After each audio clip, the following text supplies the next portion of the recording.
Oke, halo kawan-kawan semuanya. Kembali lagi di channel Investorologis. Kali ini kita akan membahas tentang bagaimana cara hidup dari dividen. Pertanyaannya, apakah kita bisa hidup dari dividen? Dividen saja nih ya. Jadi, asumsinya kita memang gak usah kerja lagi. Maksudnya gak usah kerja lagi nih, ya kita terserah mau kerja lagi atau enggak. Tapi tidak ada lagi keharusan dan tuntutan untuk bekerja dan eh, keharusan kita harus bekerja supaya hidup kita terpenuhi gitu. Jadi dividen inilah yang membiayai hidup kita per tahun gitu. Nah, rumusnya adalah yang pertama, kita langsung aja eh, dari bukunya Grants Battier yang judulnya Financial Freedom, ya, kebebasan finansial. Jadi itu ada namanya 4% rules. Jadi kita menggunakan 4% biaya atau 4% return yang kita dapatkan dari modal investasi kita setiap tahun. Tapi lewat rumus ini kita harus tahu dulu berapa asumsi biaya hidup kita setiap bulan. Contoh, kalau misalnya biaya hidup saya itu setiap bulan saya asumsikan, dengan saya sudah berkeluarga dan punya 2 atau 3 anak, saya membutuhkan uang 10 juta satu bulan misalnya ini kan. Dan saya pun memang 10 juta sebulan udah cukup juga. 10 juta sebulan, oke, berarti 1 tahun dikali 12 artinya 120 juta sebulan, ya kan. 120 juta sebulan berarti satu tahun 120 juta kan. 1 tahun 120 juta. Nah, lalu kita kalikan dengan 25 tahun atau 30 tahun yang paling amannya. Tapi 25 tahun juga sudah bisa. Nah, dari hasilnya itu kita asumsikan kita dapat return 4% setiap tahun. Maka hasilnya cukup untuk menutupi kehidupan kita. Gitu rumusnya. Jadi kita hitung biaya hidup kita per bulan, kita kalikan 12 supaya dapat biaya hidup selama setahun. Nah, nanti kita kalikan ini 25, lalu setelah itu hasil kalian 25 itu segitulah uang yang harus sudah kita punya untuk bisa hidup dari dividen saham. Langsung saja kita ke contoh hitung-hitungannya di laptop. Oke. Nah, ini sudah kita tulis judulnya rumus hidup dari dividen. Tambahkan sini saham, ya kan? Jadi ini cara ala investor saham untuk bisa hidup dari dividen. Nah, tugas kita, tugas satu. Tugas kita yang pertama adalah mengetahui dan menetapkan berapa asumsi biaya hidup kita per bulan. Nah, contohnya ya. Saya menetapkan biaya hidup sebulan itu, biaya hidup 1 bulan sama dengan 10 juta. Ya kan? Nah, 10 juta ini artinya dikali 12 untuk dapat biaya hidup 1 tahun. Ya kan? Sama dengan 10 juta kali 12 sama dengan 120 juta. Nah, setelah kita dapat biaya hidup kita 1 tahun, kita kalikanlah biaya hidup kita 1 tahun ini dikalikan 25. Berarti biaya hidup 1 tahun kali 25 sama dengan 120 juta dikali 25 sama dengan sini aja. Dengan, nah, bentar kita hitung dulu. 120 juta 123 dikali 25. Maka akan dapat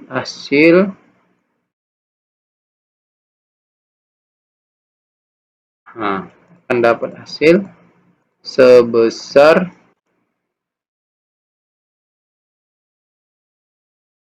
3 miliar. Nah, jadi kesimpulannya adalah uang yang saya butuhkan untuk hidup dari dividen adalah 3 miliar. Nah, pertanyaannya di sini, bagaimana saya cara mengumpulkan uang 3 miliar ini? Kan gitu.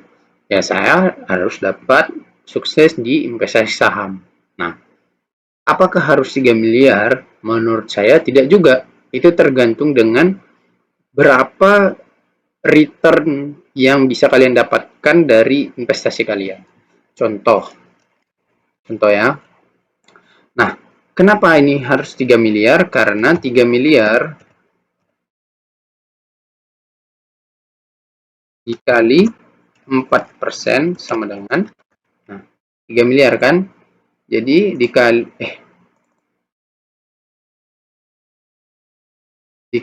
4% sama dengan 120 juta. Dapatlah biaya hidup saya selama 1 tahun, 120 juta. Jadi kesimpulan yang dari ini semua adalah ketika kita sudah bisa menetapkan biaya hidup kita selama 1 bulan, lalu kita kalikan dengan 12, dapatlah biaya hidup setahun. Kemudian biaya hidup setahun itu kita kalikan 25 sama dengan hasil biaya hidup selama 25 tahun itu kan. Nah, terus uang yang biaya hidup 25 tahun ini kita investasikan, terserah mau kemana. Tapi kalau saya kan karena orang saham, jadi saya investasikan ke saham. Nah, karena di sini returnnya dianggap rata-ratanya kita dapat 4% setahun, maka dapatlah biaya hidup saya selama setahun 120 juta. Tapi kan kalau dividen yang saya dapat, saya bisa dapat perusahaan yang kasih dividen 4% per tahun kan, artinya saya nggak perlu 3 miliar untuk bisa pensiun. Ya kan? Kan nggak harus dapat 3 miliar. Contoh, misalnya, saya mau pensiun segera mungkin. Terus, ya udah saya kecilkan aja asumsi biaya hidup saya sebulan. Misalnya saya turunkan jadi 5 juta. Misalnya kan, biaya hidup saya selama 1 bulan 5 juta. Berarti kalau 5 juta dikali 12 berarti dapat 60 juta kan? 60 juta. Nah, terus berarti kalau 60 juta dikali 25, 60 juta dikali 25 berarti setengahnya dari sini ya. Berarti 1,5 miliar kan? 1,5 miliar. Nah, jadi saya hanya butuh mengumpulkan uang 1,5 miliar untuk bisa hidup dengan biaya 5 juta. Nah, kalau 1,5 miliar di sini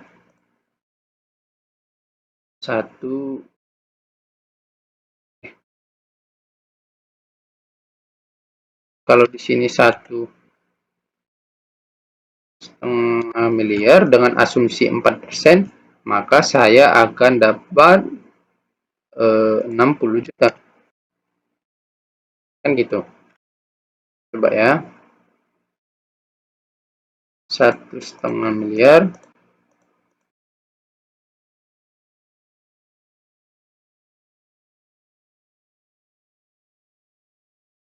dikali 4%. Nah, dapatlah 60 juta. Jadi kalau biaya hidup saya yang saya turunkan selama 1 bulan itu dari 10 juta jadi 5 juta, maka saya hanya butuh 1,5 miliar untuk bisa pensiun. Dengan catatan saya mendapatkan return per tahun itu 4%, kan gitu.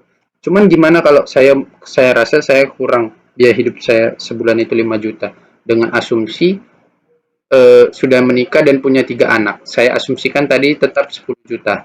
Terus ya saya harus memperbesar di sini supaya memperkecil berapa uang yang saya kumpulkan. Misalnya lah, saya tetap mengumpulkan 1,5 miliar aja, ya kan? Tapi ininya saya besar aja, jadi misalnya 8%. Nah, 1,5 miliar dikali 8% berapa? 8%. Dapat 120 juta kan? Artinya gak harus saya kumpulkan 3 miliar dulu baru bisa saya pensiun. 1,5 miliar pun bisa. Asal di sini return per tahunnya rata-ratanya bisa saya dapatkan 8%. Gitu aja guys. Jadi ini masalah otak-atik aja dan tergantung kalian kemampuannya. Kalau saya rasa dapatkan return dari saham 8% setahun, ya menurut saya mudah. Karena ya saya beli aja saham yang udah pasti bagikan dividen rutin di atas 8%. Contohnya saham bank, misalnya BJBR. BJBR itu kan 8,8% dan rata-ratanya selama 10 tahun juga segitu. Atau saya mau bermain yang besar, saya beli aja saham ITMG. ITMG itu kan rata-rata dividennya per tahun 12% kalau kita tarik selama 10 tahun ke belakang. Bahkan bisa tembus sampai 20%. Artinya kan ini bisa diperkecil loh. Nah, jadi itu masalah otak-atik dan strategi kita, dan kita instrumen investasi kita itu di mana? Itu kuncinya. Nah, jadi tapi rumusnya tetap sama, ini dikali 25 atau ininya persenannya kita kecilkan. Itu tetap sama. Pokoknya ini biaya hidup kita sebulan, lalu kali 12 dapat setahun, setahun kali 25. Nah, kesimpulannya adalah bisa kita akali dari biaya hidup kita kecilkan, atau bisa dari kita akali dari returnnya harus kita besarkan. Tadi kan hitungannya ini awal mulanya 4%. Bisa jadi kita kecilkan, bisa kita besarkan jadi 8% atau 10%, atau ininya yang kita kecilkan. Jadi itulah kesimpulan untuk rumus hidup dari dividen saham. Nah, kalau untuk yang lain-lain, misalnya investasi dari obligasi, emas, rumah, tanah, properti atau apa, saya kurang tahu. Karena saya orang saham, jadi saya rumuskan cara pensiun dari dividen saham. Itu guys. Nah, hitung-hitungannya. Semoga bermanfaat buat kawan-kawan semua. Jangan lupa subscribe channel ini. Terima kasih.